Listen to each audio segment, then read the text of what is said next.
Una semana antes de la boda de mi hijo, escuché a mi futura nuera confesar que nunca lo amó, que solo quería nuestro dinero. Entonces hice una llamada.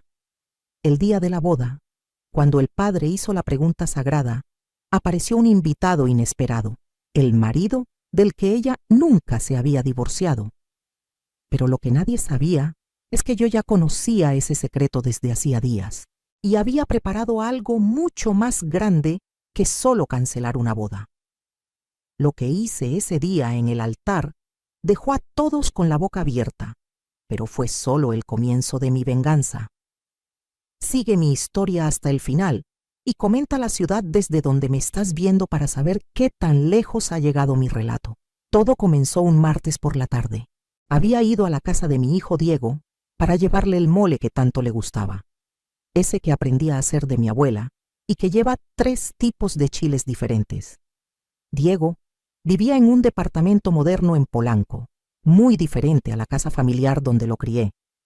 Yo tenía la llave porque siempre pasaba a dejarle comida o a ayudar con la limpieza. Vanessa, su prometida, supuestamente estaba en el trabajo, pero cuando abrí la puerta escuché voces en la sala. Me quedé paralizada en el pasillo cuando reconocí la voz de Vanessa hablando con alguien. Iba a anunciarme, pero algo en su tono me detuvo. Había una frialdad que nunca le había escuchado.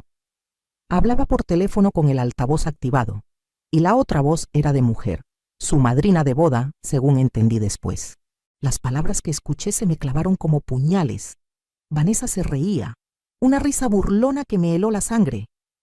Decía que Diego era un tonto, que jamás lo había amado, que era aburrido en la cama, pero que eso no importaba porque pronto tendría acceso a las cuentas bancarias de la familia. Mencionó la empresa de mi difunto esposo, las propiedades, hasta el rancho en Querétaro, que era mi tesoro más preciado. Habló de mí, llamándome la vieja entrometida. Y dijo que su plan era alejar a Diego de mí apenas se casaran, tal vez enviándome a un asilo si era necesario. Mi corazón latía tan fuerte que pensé que me iba a delatar. Sentí que el piso se movía bajo mis pies. Sujeté la olla de mole con tanta fuerza que mis nudillos se pusieron blancos. Quería entrar y encararla, gritarle, sacarla de la casa de mi hijo, pero algo más fuerte me contuvo. Una voz interior me dijo que esperara, que escuchara todo, que necesitaba saber exactamente con quién estábamos tratando, y entonces dijo algo que me dejó completamente congelada. Su madrina le preguntó si no tenía miedo de que descubrieran lo de Raúl, y Vanessa respondió con otra carcajada. Ese idiota está en Monterrey y ni siquiera sabe que estoy a punto de casarme. Técnicamente sigo casada con él, pero ¿quién vas a investigar? La familia de Diego es de esas anticuadas que no revisan nada, confían en todo. Son pan comido. Retrocedí en silencio. Dejé la olla en el pasillo y salí de ese departamento sintiendo que acababa de despertar de un sueño, o más bien de una pesadilla. Durante el trayecto a mi casa, manejé en automático, sin ver realmente la ciudad, sin escuchar el claxon de los otros autos. Mi mente era un torbellino. Mi hijo, mi Diego, el niño que crié sola después de que su padre muriera, estaba a punto de casarse con una farsante, con una mujer que ya tenía esposo y que solo lo veía como un cajero automático. Mi nombre es Guadalupe Rentería de Mendoza. Tengo 68 años y esa tarde comprendí que había sido demasiado buena, demasiado confiada.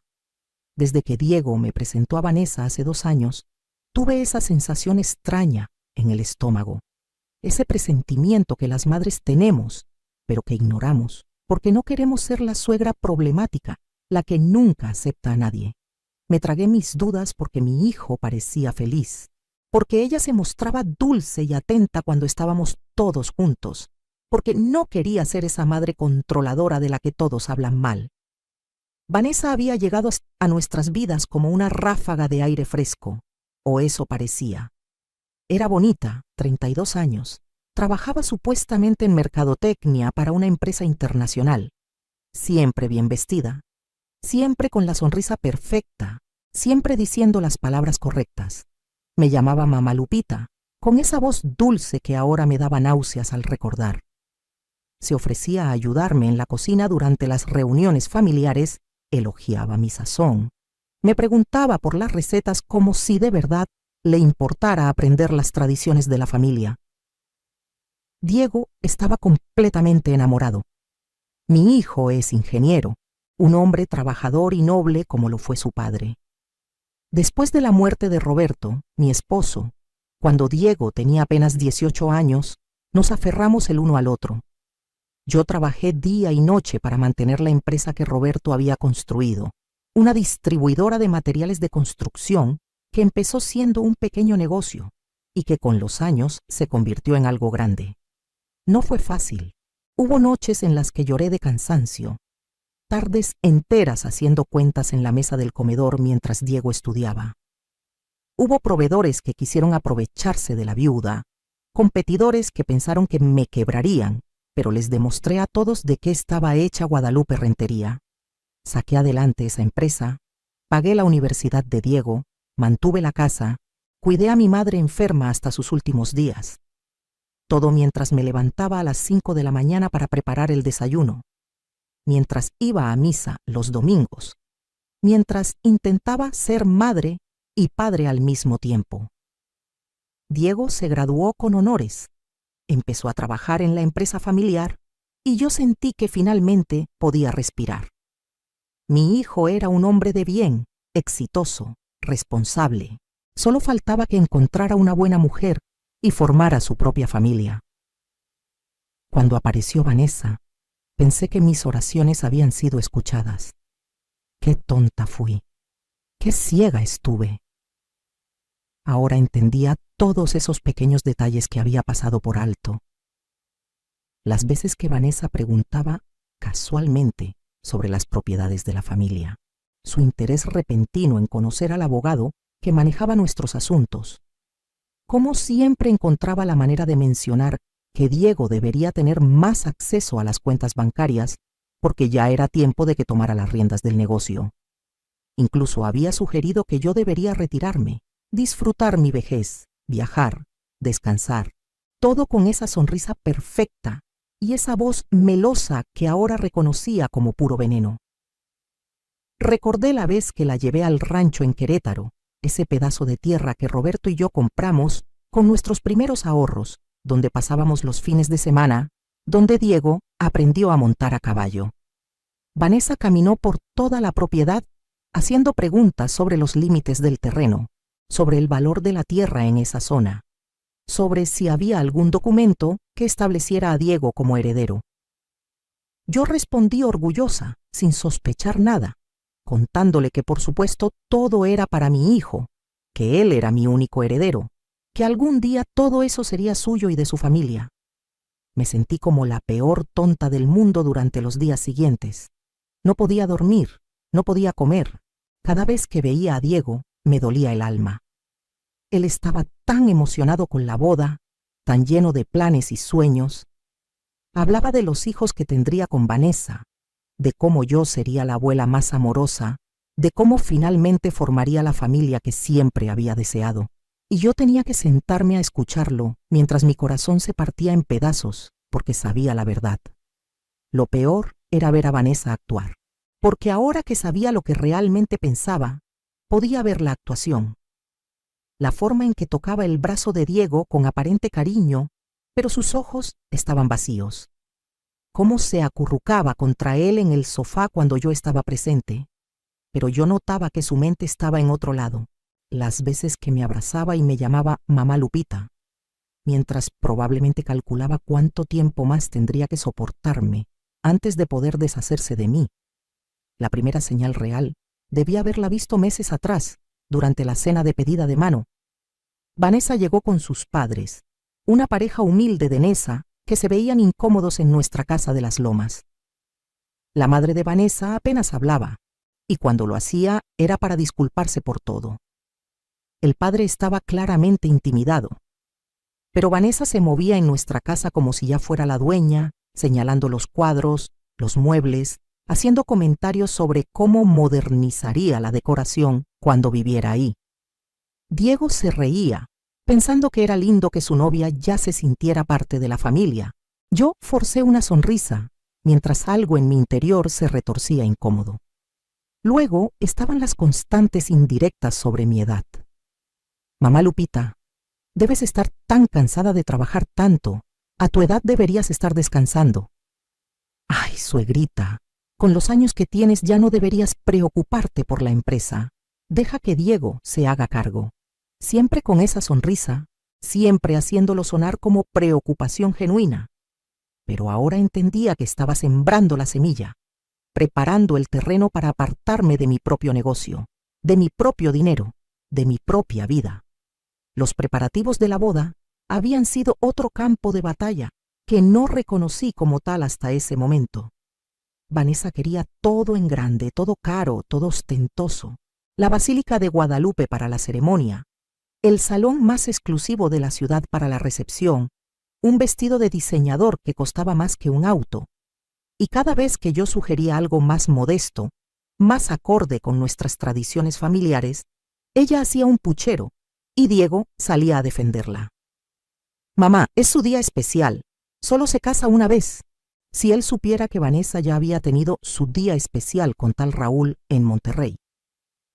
Durante esa primera semana después de descubrir la verdad, actué como si nada pasara.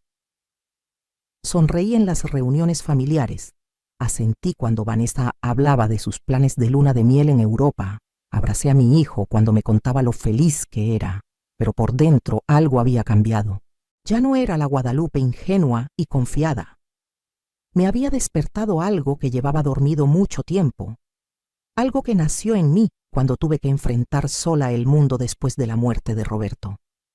Una noche, 3 días después de haber escuchado esa conversación, me senté en el estudio de mi difunto esposo, ese lugar que mantenía exactamente como él lo dejó, con sus libros, sus fotos, su escritorio de caoba. Ahí tomaba las decisiones importantes. Ahí había planeado la expansión de la empresa. Ahí había resuelto crisis financieras. Ahí había llorado mis penas más profundas. Y ahí, esa noche, decidí que no me quedaría de brazos cruzados viendo cómo destruían a mi hijo. Los días siguientes pasaron en una especie de doble realidad. Por fuera, yo era la madre amorosa y emocionada, ayudando con los últimos detalles de la boda. Por dentro, mi mente trabajaba a 1000 por hora. Vanessa se volvió más descuidada, más confiada. En una cena familiar el jueves, se atrevió a sugerir que después de la boda, ella y Diego deberían mudarse a la casa principal, conmigo. Para cuidarte, mamá Lupita. A tu edad no deberías estar sola en esta casa tan grande. Diego pensó que era hermoso que su prometida se preocupara por mí. Yo vi el movimiento de ajedrez. Entrar a la casa, tomar control, empezar a hacer cambios, eventualmente sacarme de mi propia casa. El viernes, 6 días antes de la boda, Vanessa vino a tomar el té. Insistió en que pasáramos tiempo de calidad entre suegra y nuera antes del gran día. Se sentó en mi sala, bebiendo té de manzanilla en la porcelana fina que había sido de mi abuela, y me habló de lo agradecida que estaba de ser recibida en la familia, de lo mucho que quería a Diego, de cómo yo era como la madre que ella siempre soñó tener. Yo la observaba actuar y me preguntaba cómo podía mentir con tanta facilidad, cómo podía mirarme a los ojos y decir esas palabras sabiendo que eran completamente falsas. Esa tarde, después de que se fue, me quedé mirando la taza de té que había usado. Tenía marcas de labial rojo en el borde, un rojo brillante, caro, del tipo que ella siempre usaba. Me pregunté cuántas otras mujeres había engañado con esa misma boca. ¿Cuántas familias había intentado infiltrar antes de la nuestra? Porque alguien tan buena para mentir no podía ser novata en este juego. El sábado llamé a Sebastián Montes, el abogado de la familia que nos había acompañado desde que Roberto estaba vivo. Sebastián tenía 70 años, era discreto como una tumba y me debía varios favores. Le conté todo, cada palabra que había escuchado, cada sospecha que tenía. Le pedí que investigara a Vanessa Muñoz Cárdenas. Ese era su nombre completo. Quería saber todo, su pasado, su historial laboral, sus relaciones anteriores, y especialmente quería confirmación sobre ese tal Raúl de Monterrey.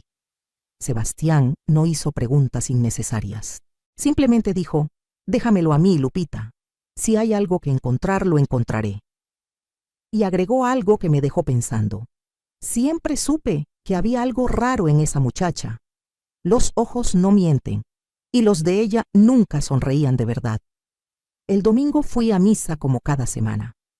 Me arrodillé frente a la Virgen de Guadalupe y recé. No recé por venganza, aunque no voy a mentir diciendo que no la quería. Recé por fortaleza, por sabiduría, por la protección de mi hijo.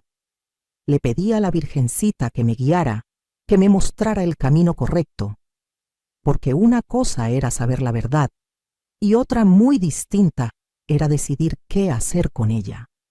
Podía simplemente contarle todo a Diego, mostrarle que su prometida era una mentirosa, que ya estaba casada, que solo quería su dinero, pero conocía a mi hijo. Diego era noble hasta la médula, veía el bien en todas las personas. Probablemente pensaría que yo estaba celosa, que no quería compartirlo, que estaba inventando historias para sabotear su felicidad. Vanessa era tan buena actriz que probablemente encontraría la manera de darle vuelta a todo, de hacerse la víctima, de convencerlo de que yo era la villana de la historia. No, necesitaba pruebas irrefutables. Necesitaba que la verdad fuera tan evidente que ni siquiera Diego, con todo su amor ciego, pudiera negarla. Y sobre todo, necesitaba que Vanessa recibiera exactamente lo que merecía.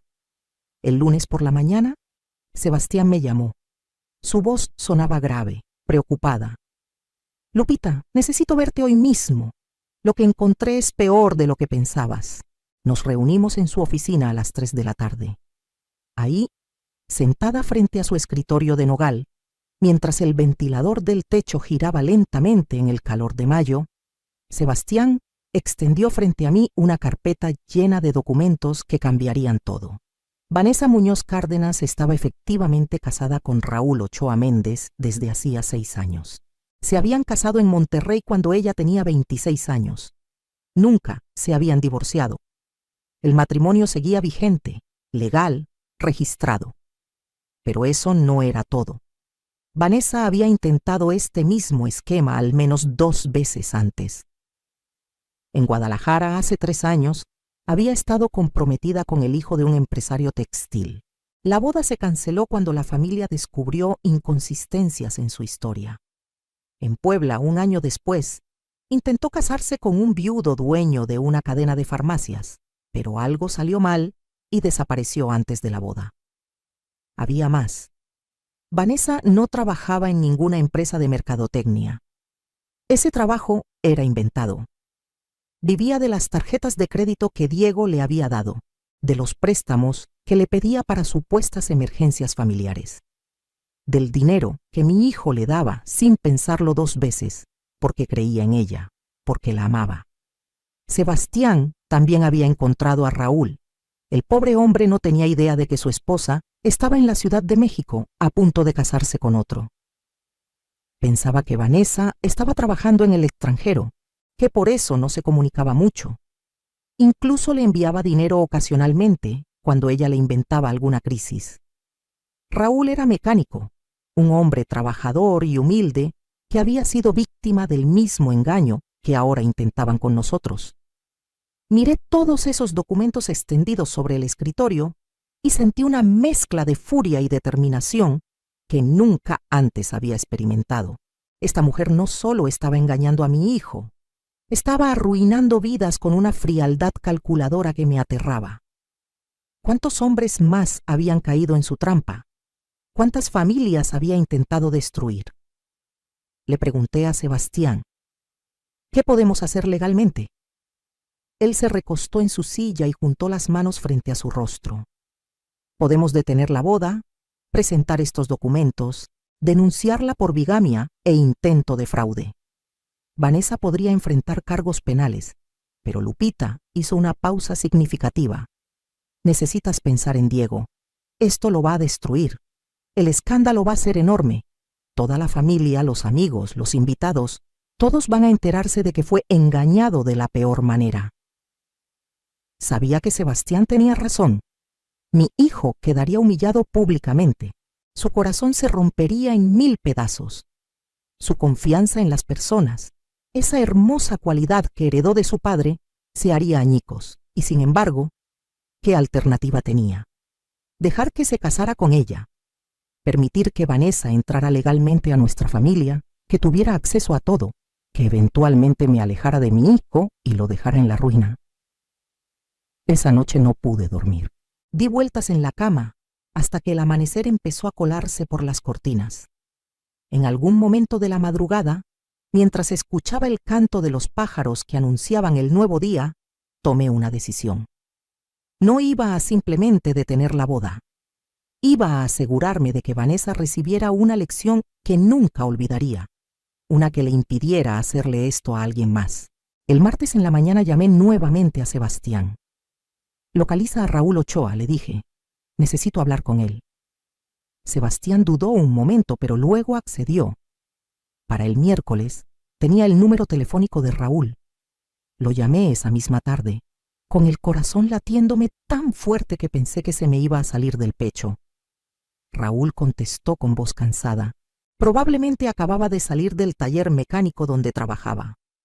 Me presenté como Guadalupe Mendoza y le dije que necesitaba hablar con él sobre Vanessa.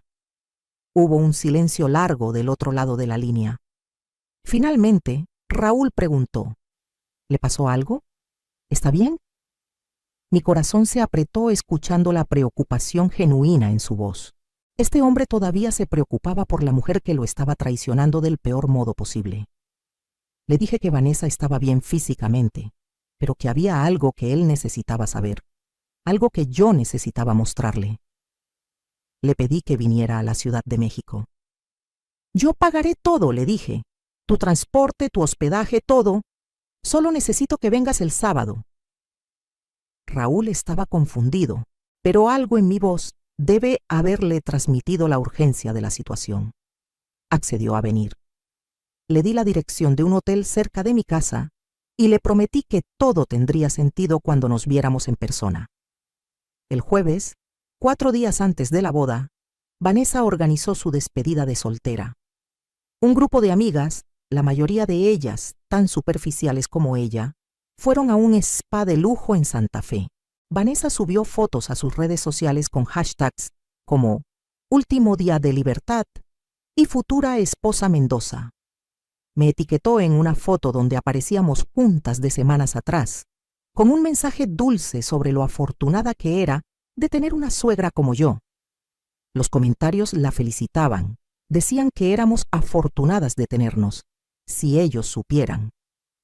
Diego también tuvo su despedida de soltero esa noche. Sus amigos lo llevaron a cenar y a un bar en La Condesa. Me llamó pasada la medianoche, un poco tomado, diciéndome que era el hombre más feliz del mundo, que no podía creer que en unos días se iba a casar con el amor de su vida. Te quiero mucho, mamá, dijo con voz emocionada. Gracias por todo lo que has hecho por mí, por darnos esta boda hermosa a Vanessa y a mí. Eres la mejor mamá del mundo. Tuve que morderme el labio para no llorar. Yo también te quiero, mi amor, respondí. Todo lo que hago es porque te amo. Y era verdad. Todo lo que estaba a punto de hacer era por amor a mi hijo, aunque él no lo entendería de inmediato. El viernes llegó Raúl a la Ciudad de México. Lo recogí personalmente en la terminal de autobuses. Era un hombre de unos 40 años, complexión robusta por el trabajo físico, manos callosas, mirada honesta. Vestía jeans limpios y una camisa de cuadros planchada con cuidado. Se veía nervioso e incómodo. Nos fuimos a tomar un café a una cafetería tranquila, donde pudimos hablar con privacidad. Le mostré todo: los documentos, las fotos de Vanessa con Diego, las invitaciones de boda que estaban programadas para el día siguiente. Vi cómo su rostro pasaba de la confusión a la incredulidad y finalmente a un dolor profundo que me partió el corazón. Sus manos temblaban mientras sostenía una foto de Vanessa, sonriendo al lado de mi hijo. No lo puedo creer, repetía una y otra vez. Vanessa me dijo que estaba en España, trabajando en un hotel, ahorrando dinero para que pudiéramos comprar una casa. Me ha estado pidiendo dinero para supuestas emergencias. Yo he estado enviándole todo lo que puedo. Se limpió los ojos con el dorso de la mano, avergonzado de llorar frente a una desconocida. Le conté todo lo que había descubierto, incluyendo los intentos anteriores de Vanessa de casarse con otros hombres ricos. Raúl escuchaba con la mirada perdida, procesando cómo la mujer que él amaba, con quien se había casado hace 6 años en una ceremonia modesta pero llena de amor, era en realidad una completa desconocida. Señora Guadalupe, dijo finalmente, ¿por qué me trajo aquí? ¿Qué necesita de mí? Le expliqué mi plan. Era arriesgado, era dramático, pero garantizaría que Vanessa nunca más pudiera hacerle esto a nadie. Raúl me miró largo rato y luego asintió lentamente. Cuenta conmigo, dijo. Esa mujer no solo los está engañando a ustedes, me engañó a mí primero. Merece que todos sepan quién es realmente. Esa noche, la víspera de la boda, apenas pude mantener la compostura durante la cena de ensayo. Se realizó en el jardín de mi casa, bajo las luces que habíamos colgado especialmente para la ocasión. Había flores por todas partes, las mismas gardenias blancas que Vanessa West había insistido en tener. La familia de Diego estaba ahí, sus tíos, primos, amigos cercanos. Los padres de Vanessa se veían abrumados por tanta elegancia, tan fuera de lugar como la primera vez que los vi. Vanessa estaba radiante con un vestido blanco vaporoso, practicando para su gran día. Se colgaba del brazo de Diego, sonreía para las fotos, aceptaba los buenos deseos de todos. Cuando me vio, vino corriendo y me abrazó fuerte. Mamá Lupita, gracias por todo esto. Es como un sueño hecho realidad. Yo la abracé de vuelta, sintiendo la repulsión correr por mis venas, pero manteniendo la sonrisa en mi rostro. De nada, hija, respondí, y la palabra hija me supo amarga en la boca. Durante la cena, Vanessa dio un discurso. Agradeció a todos por venir. Habló de lo emocionada que estaba de convertirse en parte de la familia Mendoza, de cómo Diego había cambiado su vida, de cómo yo había sido como una madre para ella. La gente aplaudió. Algunos se limpiaron lágrimas de emoción. Yo aplaudí también, mirándola actuar su papel a la perfección, sabiendo que en menos de 24 horas esa máscara perfecta se iba a caer frente a todos. Diego me buscó cuando la cena terminaba. Estábamos solos en el jardín por un momento mientras los demás recogían sus cosas. Mamá, me dijo tomando mis manos, sé que a veces Vanessa puede ser un poco intensa, un poco materialista, pero tiene buen corazón. Estoy seguro de que van a llevarse muy bien cuando vivamos todos juntos. Ella te quiere mucho. Miré a mi hijo, a ese hombre bueno y noble que había criado, y sentí una punzada de dolor por lo que vendría. Diego, le dije eligiendo mis palabras cuidadosamente, quiero que sepas que todo lo que hago, siempre, es porque te amo más que a mi vida. Nunca lo olvides, pase lo que pase. Él me miró confundido, pero sonrió. Lo sé, mamá. Yo también te amo. Esa noche, sola en mi habitación, saqué el rosario que había sido de mi madre. Recé cada misterio, pidiendo perdón por lo que estaba a punto de hacer, pidiendo fortaleza para llevarlo a cabo, pidiendo que al final mi hijo pudiera entender y perdonarme. Las cuentas del rosario pasaban entre mis dedos mientras las horas transcurrían lentamente hacia el amanecer. El día de la boda llegó con un cielo azul impecable, sin una sola nube. Yo me levanté antes del amanecer, después de haber dormido tal vez 2 horas. Me bañé, me arreglé con cuidado, me puse el vestido de seda azul rey que había mandado hacer especialmente para la ocasión. Me maquillé cubriendo las ojeras de las noches sin dormir.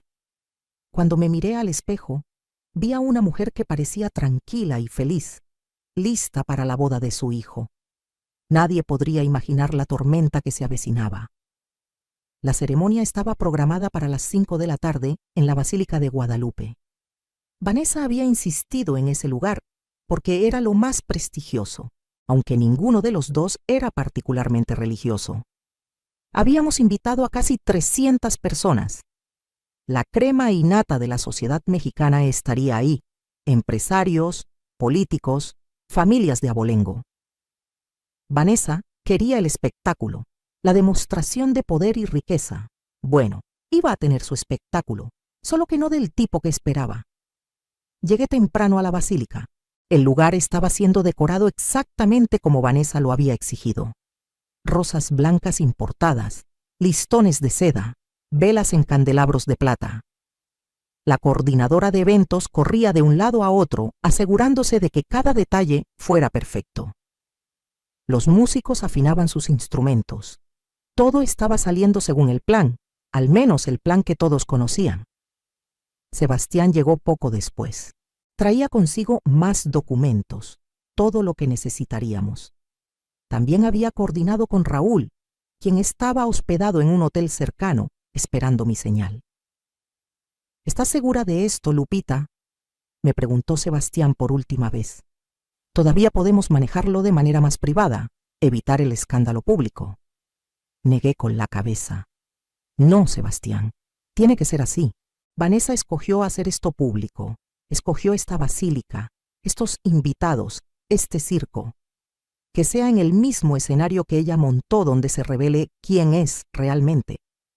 Los invitados empezaron a llegar alrededor de las 4:30. Vi llegar a los tíos de Diego, a sus primos, a los amigos de la familia. Vi llegar a las amigas de Vanessa, esas mujeres que habían estado en su despedida de soltera. Vi llegar a empresarios con los que habíamos hecho negocios durante años, políticos que Roberto había conocido, gente importante de la ciudad. Todos vestidos elegantemente, todos sonriendo, todos esperando presenciar una hermosa boda. Vanessa llegó en una limusina blanca a las 5:10. Su vestido era espectacular, tengo que admitirlo. Encaje francés, pedrería importada, una cola de 3 metros. El velo era de seda italiana. Llevaba el ramo de rosas blancas que costaba más que el salario mensual de muchas personas. Se veía como una princesa de cuento de hadas. Una princesa falsa, pero princesa al fin. Diego ya estaba en el altar, esperándola. Mi hijo lucía guapísimo en su smoking italiano hecho a la medida. Estaba nervioso, emocionado, feliz. Cada pocos segundos miraba hacia la entrada esperando ver aparecer a su novia. No tenía ni la menor idea de lo que estaba por ocurrir. Yo estaba sentada en la primera fila, en el lugar de honor reservado para la madre del novio. Desde ahí tenía vista perfecta del altar y de la entrada principal. Mi corazón latía como tambor de guerra. Revisé mi teléfono. Tenía un mensaje de Sebastián. Raúl está en posición, esperando tu señal. Mis manos temblaban ligeramente mientras escribía mi respuesta. Esperen a que el padre haga la pregunta. La música comenzó. El Ave María de Schubert llenó la basílica. Los invitados se pusieron de pie. Vanessa apareció en la entrada del brazo de su padre, quien parecía estar conteniendo lágrimas. Caminaron por el pasillo lentamente mientras todos admiraban a la novia. Vanessa sonreía radiante, saludaba con pequeños movimientos de cabeza a conocidos. Cuando pasó frente a mí, me buscó con la mirada y me guiñó un ojo. Yo le sonreí de vuelta. Llegó al altar y su padre la entregó a Diego. Mi hijo tomó sus manos y le susurró algo que la hizo reír. Se veían como la pareja perfecta. El padre González, un sacerdote anciano que conocía a nuestra familia desde hace décadas, comenzó la ceremonia. Habló sobre el sacramento del matrimonio, sobre el compromiso, sobre el amor verdadero. Cada palabra era como un clavo en mi corazón porque sabía que todo era una mentira, que mi hijo estaba ahí de buena fe, mientras Vanessa solo calculaba cuánto dinero podría sacarle. Los invitados escuchaban atentos. Algunos lloraban de la emoción, otros sonreían nostálgicos. Finalmente, después de las lecturas y las bendiciones, Llegó el momento que yo había estado esperando. El padre González miró a Diego y Vanessa con solemnidad. Si alguien presente conoce algún impedimento para que este matrimonio se lleve a cabo, dijo con su voz grave, que hable ahora o calle para siempre. Era la señal. Envié el mensaje a Sebastián. Hubo un momento de silencio absoluto en la basílica. Todos esperaban que nadie dijera nada, como siempre pasaba. El padre González estaba a punto de continuar cuando las puertas principales de la basílica se abrieron de golpe. Raúl Ochoa entró caminando por el pasillo central. Vestía el mismo pantalón de mezclilla y camisa de cuadros con los que había llegado a la ciudad, porque no era un hombre de trajes finos ni pretensiones, pero caminaba con determinación, con dignidad, con el peso de la verdad de su lado. El murmullo recorrió la iglesia como una ola. ¿Quién es ese? ¿Qué está pasando? Vanessa se quedó completamente congelada. El color desapareció de su rostro tan rápido que pensé que se iba a desmayar. Diego miraba confundido hacia el pasillo, sin entender qué estaba ocurriendo. Raúl llegó hasta el altar. El padre González, tan sorprendido como todos, no sabía qué hacer. Raúl miró directamente a Vanessa. «Hola, esposa», dijo con voz clara que resonó en toda la basílica. «¿No vas a presentarme a tu prometido?» El caos estalló. Los invitados empezaron a hablar todos al mismo tiempo. Diego miró a Vanessa esperando que dijera que era un error, una broma, una locura. Pero Vanessa solo miraba a Raúl con horror absoluto, incapaz de articular palabra. Sebastián se acercó al altar con una carpeta en las manos. «Padre González», dijo con voz profesional, «tengo aquí el acta de matrimonio que prueba que Vanessa Muñoz Cárdenas contrajo nupcias con Raúl Ochoa Méndez hace 6 años en la ciudad de Monterrey. El matrimonio nunca fue anulado ni disuelto. Esta mujer está legalmente casada y por lo tanto no puede contraer matrimonio nuevamente». Diego me buscó con la mirada. La confusión y el dolor en sus ojos me destrozaron. «Mamá», dijo con voz rota, «¿tú sabías esto?» Me puse de pie. Todos los ojos se volvieron hacia mí. «Sí, Diego, lo sabía. Y hay más que necesitas saber». Le hice una señal a Sebastián, quien comenzó a distribuir copias de los documentos que había recopilado. Los intentos previos de Vanessa de casarse con otros hombres, las mentiras sobre su trabajo, los antecedentes de fraude. Vanessa finalmente reaccionó. «Esto es mentira», gritó. «Todo es mentira. Diego, amor, no les creas. Tu madre está celosa, no quiere que seas feliz». Intentó aferrarse a mi hijo, pero él se alejó de ella como si quemara. «¿Es verdad?», le preguntó Diego con voz temblorosa. «¿Estás casada con él?», señaló a Raúl, quien permanecía ahí de pie, testigo silencioso de cómo su propia esposa intentaba casarse con otro hombre.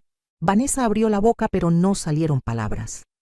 Las lágrimas comenzaron a correr por su rostro, arruinando el maquillaje perfecto, pero incluso entonces, incluso atrapada en la mentira más grande, intentó manipular. «Diego, por favor, déjame explicarte. Raúl fue un error de juventud. Iba a divorciarme de él, solo necesitaba el momento correcto». Raúl habló entonces, su voz calmada pero firme. «Vanessa, hace 3 semanas me pediste dinero diciendo que tu mamá estaba enferma. Hace un mes me enviaste fotos desde supuestamente España. Me has estado mintiendo todo este tiempo mientras planeabas casarte con este hombre». Miró a Diego con algo parecido a la compasión. «Lo siento, amigo. Yo también fui su víctima». Los padres de Vanessa se habían puesto de pie, horrorizados. Su madre lloraba en silencio. Su padre miraba a su hija como si fuera una desconocida. Probablemente ni ellos sabían la magnitud de las mentiras de Vanessa.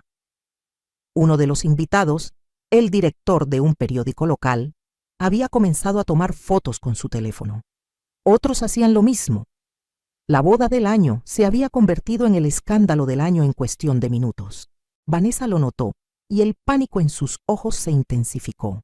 «¡No!», Gritó intentando cubrirse el rostro. ¡No tomen fotos! ¡Deténganse! Pero era tarde. La era de las redes sociales no perdona.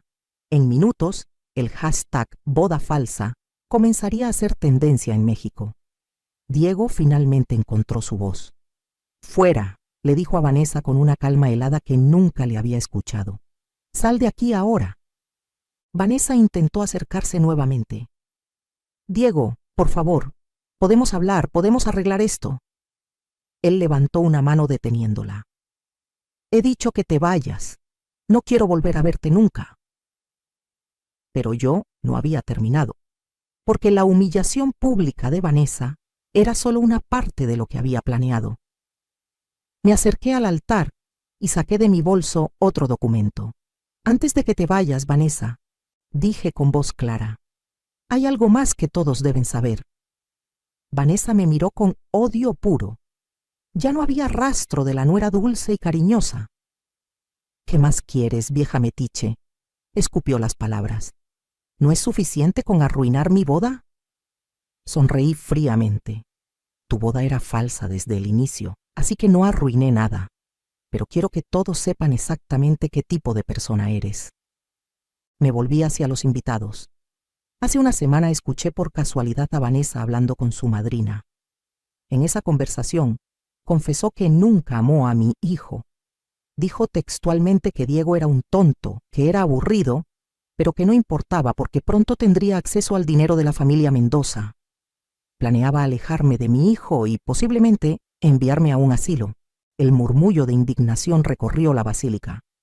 Las amigas de Vanessa la miraban con disgusto. Los colegas empresariales movían la cabeza con desaprobación.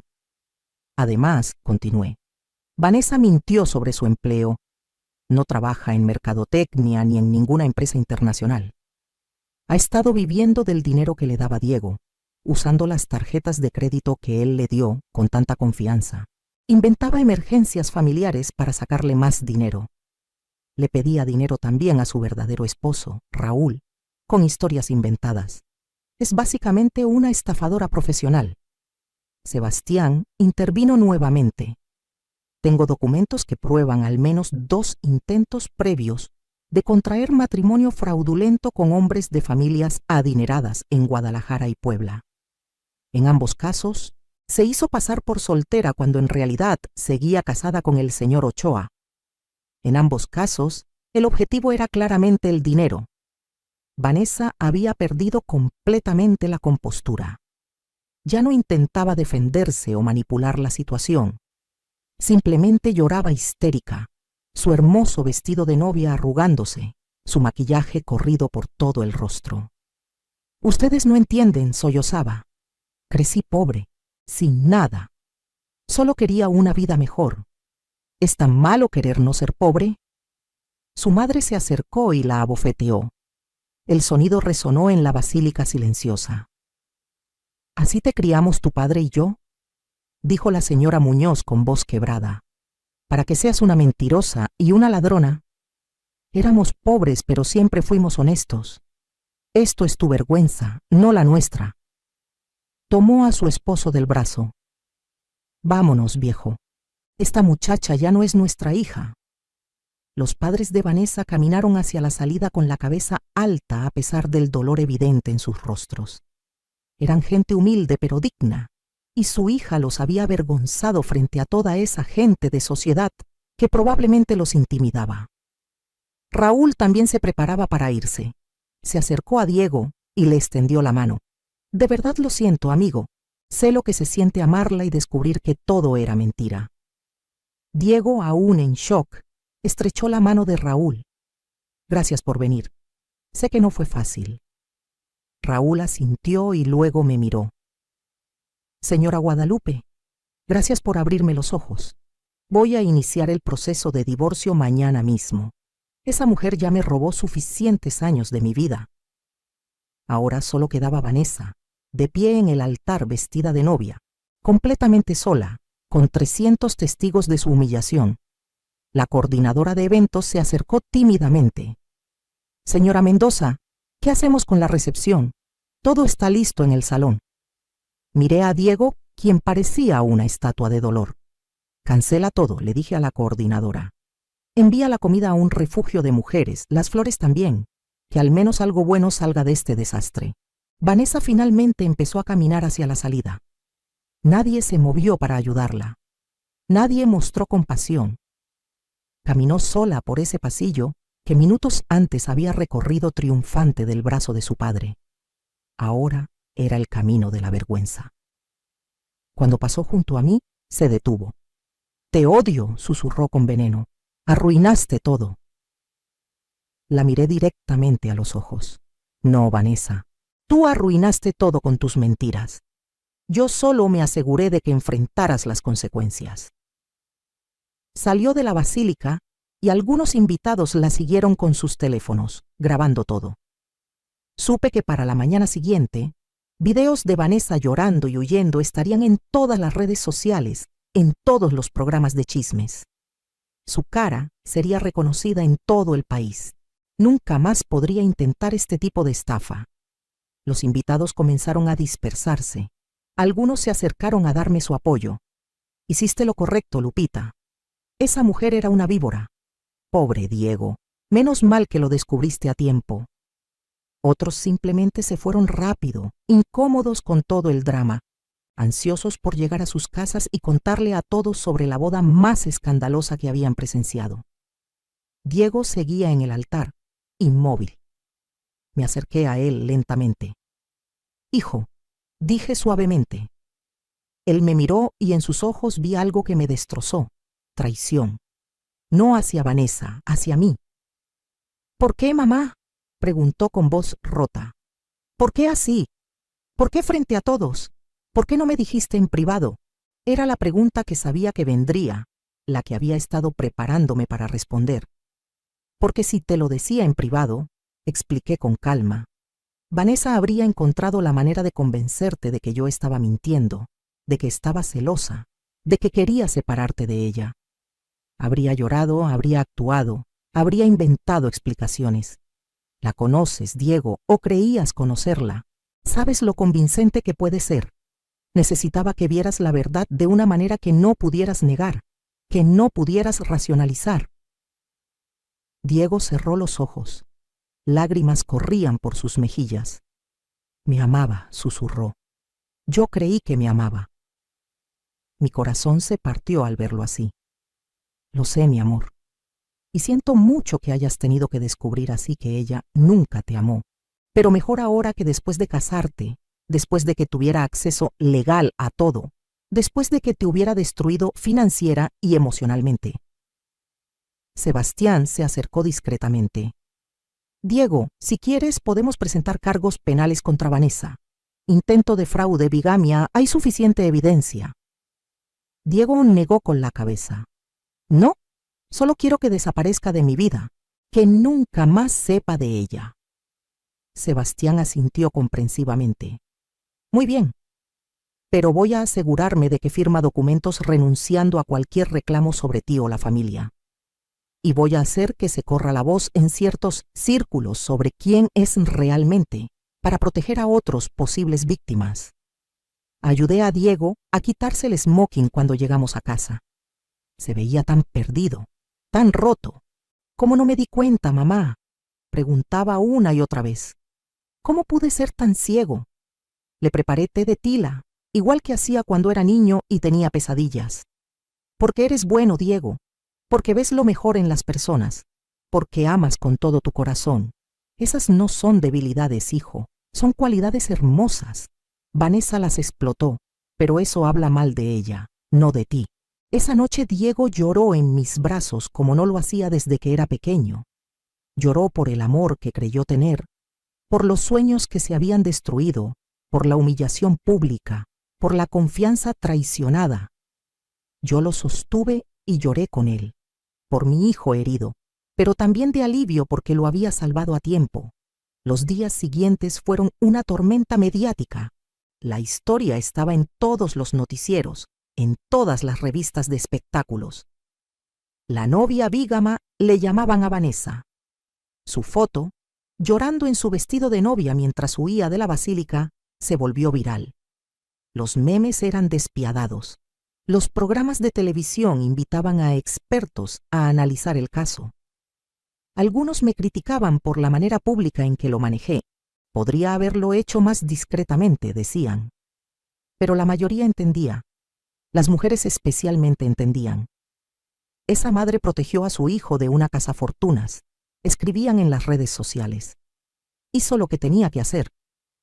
Vanessa intentó dar entrevistas defendiéndose, haciéndose la víctima. Fue un error de juventud casarme con Raúl, decía.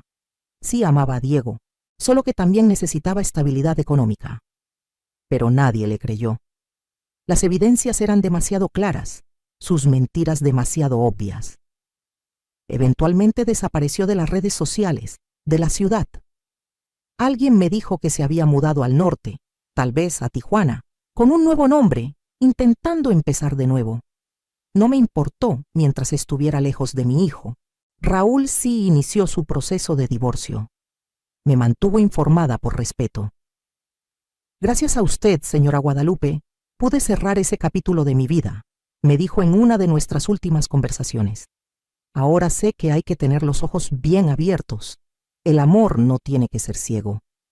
Le deseé lo mejor y le dije que merecía una mujer que lo valorara de verdad. Diego tardó semanas en volver a ser el mismo. Dejó de ir a la empresa durante un tiempo. Se encerró en su departamento. Yo lo visitaba diariamente, le llevaba comida, me sentaba con él en silencio porque a veces eso era lo que necesitaba. Lentamente, muy lentamente comenzó a sanar. Empezó a hablar de ello, a procesar el dolor, a entender que había sido víctima de una manipuladora experta. Un día, unas 6 semanas después del incidente, Diego vino a verme. Se veía diferente, más maduro tal vez, con una tristeza en los ojos que no tenía antes, pero también con algo más. Fortaleza. Mamá, dijo, vengo a pedirte perdón. Lo miré sorprendida. ¿Perdón por qué, hijo? Por haberte culpado, explicó. Por haber estado enojado contigo estos días, por no ver que solo estabas protegiéndome. Tenías razón en todo. Si me lo hubieras dicho en privado, probablemente no te habría creído. Necesitaba verlo con mis propios ojos, por más doloroso que fuera. Lo abracé fuerte. No tienes nada que perdonar, Diego. Eres mi hijo. Siempre voy a protegerte, cueste lo que cueste, aunque a veces eso signifique que te enojes conmigo. Nos quedamos así un largo rato, madre e hijo, curados de esa tormenta, pero más unidos que nunca. Pero mi historia no termina ahí, porque lo que nadie sabía, ni siquiera Diego al principio, es que durante todas esas semanas de investigación sobre Vanessa, también había tomado otras decisiones importantes sobre mi vida. Verán, cuando descubrí la traición de Vanessa, cuando escuché que planeaba alejarme de mi hijo y posiblemente encerrarme en un asilo, algo se activó en mí. Me di cuenta de que había pasado toda mi vida siendo la esposa de Roberto, luego la viuda de Roberto, luego la madre de Diego. Siempre definida en relación a otros. Había trabajado incansablemente en la empresa, había sacrificado mis propios sueños, había pospuesto mi propia felicidad, siempre poniendo a otros primero. Y aunque no me arrepentía de nada de eso, porque amo a mi familia, también comprendí que ahora, a mis 68 años, merecía vivir para mí misma. Diego ya era un hombre adulto. La empresa estaba establecida y rentable. Yo había cumplido con todos mis deberes. Era hora de pensar en Guadalupe Rentería, no en la viuda Mendoza ni en la madre de Diego. Así que mientras planeaba desenmascarar a Vanessa, también estaba planeando mi propia liberación. Trabajé con Sebastián para reestructurar las finanzas de la empresa. Le transferí a Diego la mayoría de las acciones, asegurándome de que tuviera control total, pero también protegiendo ciertos activos en un fideicomiso que me garantizaría independencia económica. No lo hice por desconfianza hacia mi hijo, sino porque aprendí de la experiencia con Vanessa que siempre hay que tener un plan B. Puse la casa de las Lomas en venta, esa casa grande y hermosa que había sido mi hogar durante décadas, donde crié a Diego, donde viví con Roberto. Ya no la necesitaba. Era demasiado grande, demasiado llena de recuerdos, demasiado atada a mi antigua vida. Compré un departamento moderno en La Condesa, de 2 recámaras, con balcón y mucha luz natural. Un espacio que era completamente mío. El rancho en Querétaro, ese sí me lo quedé. Era mi refugio, mi lugar especial, y nadie me lo quitaría. De hecho, decidí pasar más tiempo ahí, cultivando mi propio jardín, literalmente y figurativamente. También me inscribí en clases. Historia del arte en la UNAM, algo que siempre quise estudiar pero nunca tuve tiempo, y clases de pintura en un taller pequeño de Coyoacán. Descubrí que me encantaba mezclar colores, plasmar en el lienzo emociones que no sabía cómo expresar con palabras. Empecé a viajar. Primero fue un tour por Europa que siempre había soñado hacer, pero que pospuse cuando Roberto murió porque había que mantener la empresa. Luego Sudamérica, conociendo Machu Picchu, las cataratas de Iguazú, Buenos Aires. Viajaba sola o con grupos de mujeres de mi edad que también estaban redescubriéndose. Diego al principio se preocupó. «Mamá, ¿estás segura de vender la casa? ¿De viajar sola a tu edad?» Pero yo le expliqué que precisamente por mi edad era que tenía que hacerlo. «No sé cuántos años me quedan, hijo, y quiero vivirlos al máximo, haciendo las cosas que siempre pospuse». También empecé a salir con amigas, algo que había dejado de lado durante años. Retomé contacto con compañeras de la escuela, con mujeres que conocí en la iglesia, con empresarias que había conocido en juntas de negocios. Formamos un grupo que se reunía cada 15 días para cenar, tomar vino y hablar de nuestras vidas sin censura. Ellas también tenían historias de sacrificio, de haber vivido para otros, de estar redescubriéndose en la tercera edad. Incluso, y esto sorprendió a todos, incluyéndome a mí, empecé a salir con alguien. Su nombre es Fernando. Tiene 72 años, es viudo como yo. Fue arquitecto antes de retirarse. Nos conocimos en el taller de pintura. No es nada serio. No vamos a casarnos ni a vivir juntos. Simplemente disfrutamos la compañía del otro. Vamos al cine, a cenar, a exposiciones de arte. Es agradable tener un compañero sin todas las complicaciones y expectativas de una relación tradicional. Diego le costó acostumbrarse a ver a su madre como una mujer independiente con su propia vida. Hubo momentos incómodos, como cuando me vio tomada de la mano con Fernando en el parque, o cuando le dije que no podía cuidar a su perro durante sus vacaciones porque yo también tenía planes de viaje, pero eventualmente lo entendió e incluso lo celebró.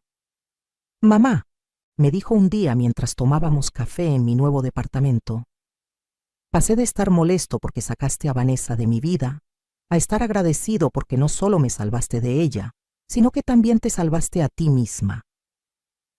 Me diste el ejemplo de que nunca es tarde para empezar de nuevo, para vivir auténticamente, para poner tus propias necesidades primero». La empresa sigue funcionando perfectamente bajo el liderazgo de Diego. Él resultó ser tan buen administrador como su padre, tal vez incluso mejor, porque tiene ideas frescas y no está atado al pasado. Yo sigo siendo consultora cuando me necesita, pero ya no cargo con el peso de las decisiones diarias. En cuanto a Diego y el amor, eventualmente conoció a alguien más. Se llama Patricia, es ingeniera como él. Viene de una familia de clase media, trabaja en una empresa de tecnología. La primera vez que la trajo a conocerme, estaba nervioso. «Mamá, sé que después de lo de Vanessa vas a investigarla y desconfiar». Me reí. «Diego, por supuesto que voy a investigarla. Eso es mi trabajo como madre, pero también voy a darle el beneficio de la duda hasta que demuestre lo contrario». Patricia resultó ser genuina. No le impresionaba el dinero de Diego. De hecho, insistía en dividir las cuentas cuando salían. Tenía su propia carrera, sus propias ambiciones. Y lo más importante, cuando miraba a mi hijo, sus ojos brillaban con amor real, no con cálculos financieros. Sebastián la investigó de todas formas, es cierto, pero encontró exactamente lo que Patricia decía ser. Una mujer trabajadora, honesta, sin esqueletos en el closet. Ahora, 2 años después del escándalo de la boda, Diego y Patricia están comprometidos.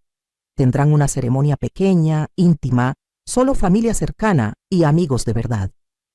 Y yo estaré ahí, feliz de ver a mi hijo con alguien que realmente lo ama, pero también tranquila sabiendo que tengo mi propia vida, mis propios planes, mi propia identidad más allá de ser la madre de Diego. A veces pienso en Vanessa y me pregunto dónde estará, qué estará haciendo. Espero que haya aprendido algo de toda esa experiencia, que haya cambiado, aunque lo dudo. Gente como ella rara vez cambia de verdad, pero ya no es mi problema. Hice lo que tenía que hacer para proteger a mi hijo y al hacerlo, también me liberé a mí misma. La historia de la boda bígama, como la prensa la llamó, eventualmente pasó de moda. Hubo otros escándalos que capturaron la atención del público, pero para aquellos que la vivieron, para mi familia y para mí, fue un punto de inflexión. Nos enseñó que la confianza debe ganarse, que el amor verdadero se demuestra con acciones, no solo palabras, y que proteger a los que amamos a veces requiere tomar decisiones difíciles y enfrentar críticas. Muchas personas, especialmente mujeres, me contactaron después de que la historia se hizo pública. Me escribían en redes sociales, me paraban en la calle, me buscaban después de misa. Querían contarme sus propias historias de hijos o hijas manipulados por parejas interesadas. Querían consejos sobre cómo manejar situaciones similares. Algunas me criticaban por haber sido cruel al exponer a Vanessa públicamente. Otras me llamaban heroína. A todas les decía lo mismo. Cada situación es única y cada madre tiene que tomar la decisión que su instinto y circunstancias le dicten. En mi caso, sabía que solo la confrontación pública, la evidencia irrefutable frente a testigos, impediría que Vanessa manipulara la situación. ¿Fue dramático? Sí. ¿Fue doloroso? También. Lo haría de nuevo, sin dudarlo. Porque al final del día, el amor de madre es feroz, es protector. Hará lo que sea necesario para salvar a sus hijos, incluso si eso significa ser vista como la villana temporalmente. Y aunque el método fue controvertido, el resultado fue que salvé a mi hijo de una vida de mentiras y manipulación. Ahora, cuando me siento en el balcón de mi departamento en La Condesa, con una taza de café en las mañanas o una copa de vino en las tardes, miro la ciudad y reflexiono sobre todo lo vivido. Perdí a mi esposo joven, crié a mi hijo sola, levanté una empresa, enfrenté a una manipuladora y finalmente me encontré a mí misma. Mis amigas del grupo de cena me preguntan a veces si me arrepiento de algo. Les digo que no. Cada experiencia, buena o mala, me convirtió en quien soy hoy. Una mujer de 68 años que ya no tiene miedo de vivir para ella misma, que ya no se disculpa por poner límites, que ya no acepta menos de lo que merece en ningún aspecto de su vida. Diego viene a visitarme regularmente. A veces viene solo, a veces trae a Patricia. Cocinamos juntos, platicamos, nos reímos. Nuestra relación es diferente ahora.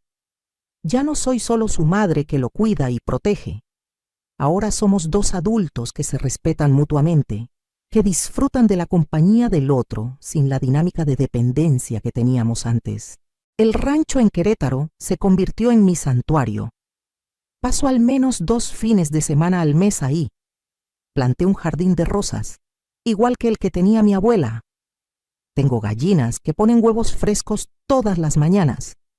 Contraté a una pareja de la comunidad que cuida el lugar y que se ha convertido en mi familia elegida.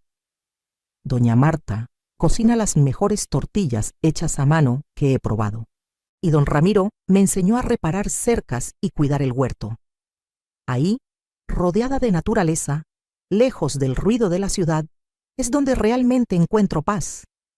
Pinto en el porche mientras el sol se pone. Leo los libros que nunca tuve tiempo de leer.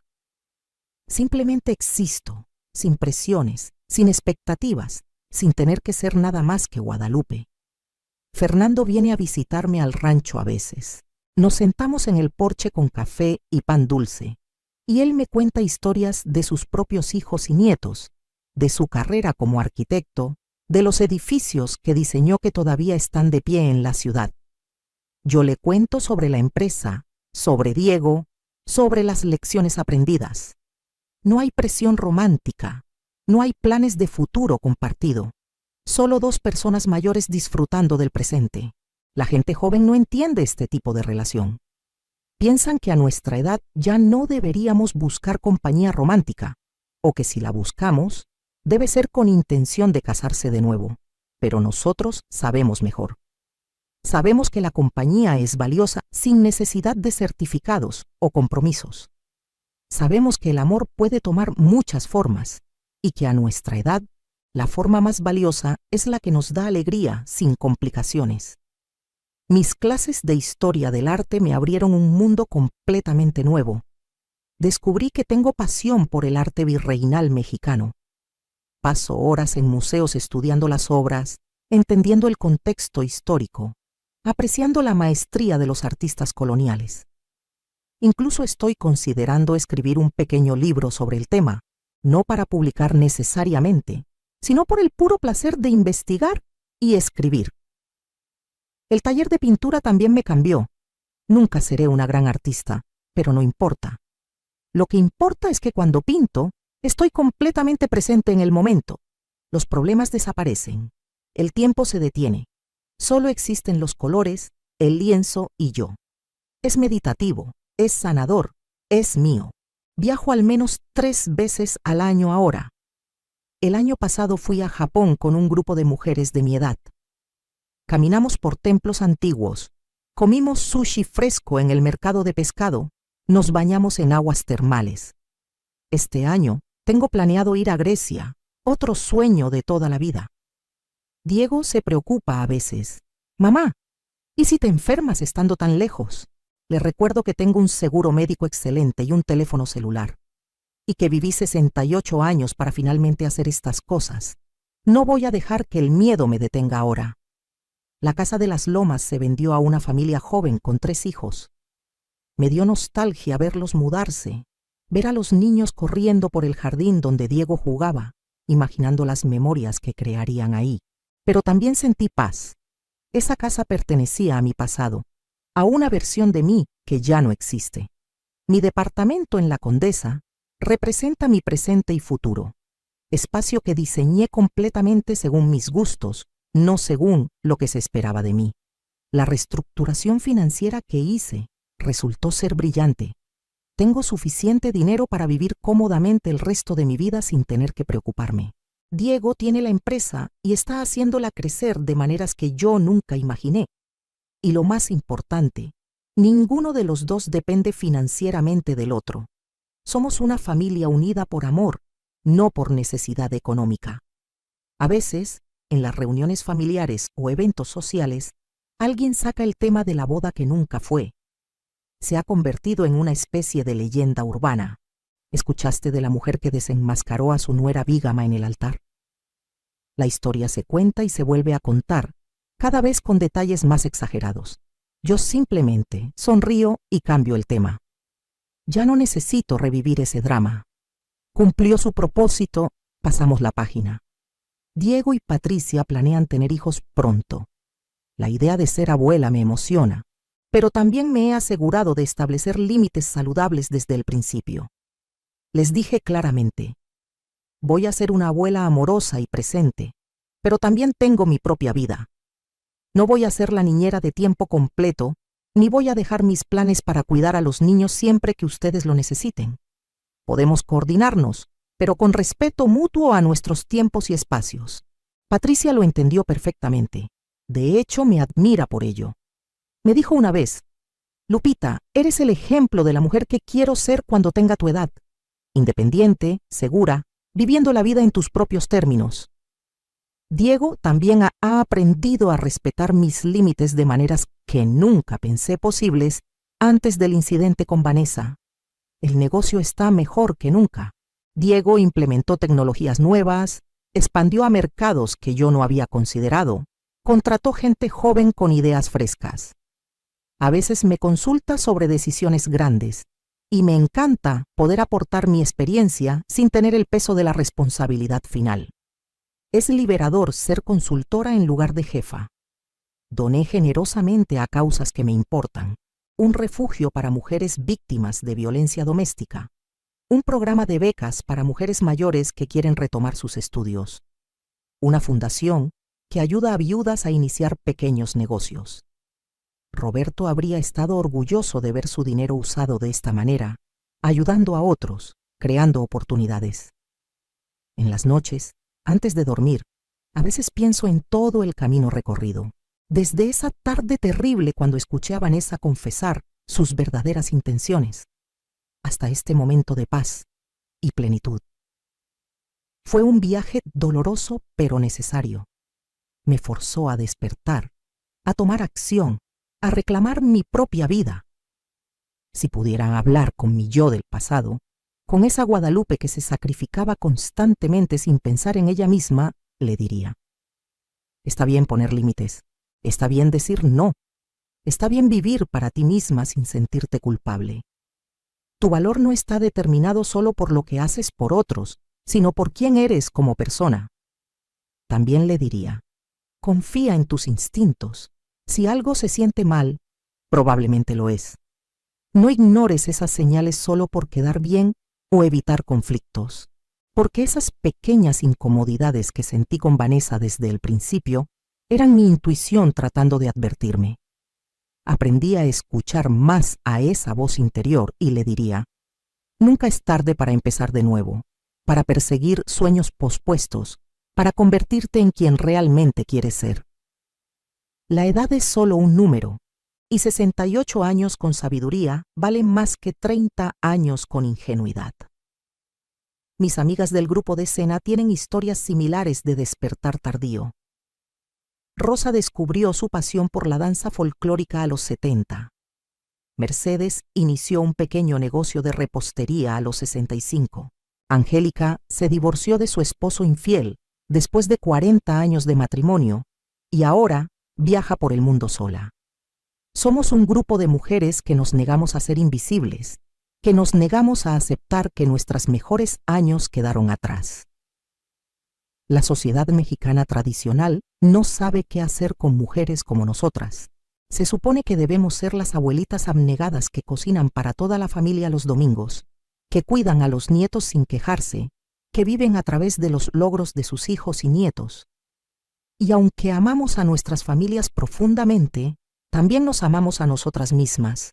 También merecemos vivir nuestras propias aventuras. He recibido críticas, por supuesto, tías lejanas que murmuran que no es apropiado que una mujer de mi edad salga con un hombre sin intenciones de casarse. Vecinas que piensan que debería haberle dado la casa a Diego en lugar de venderla.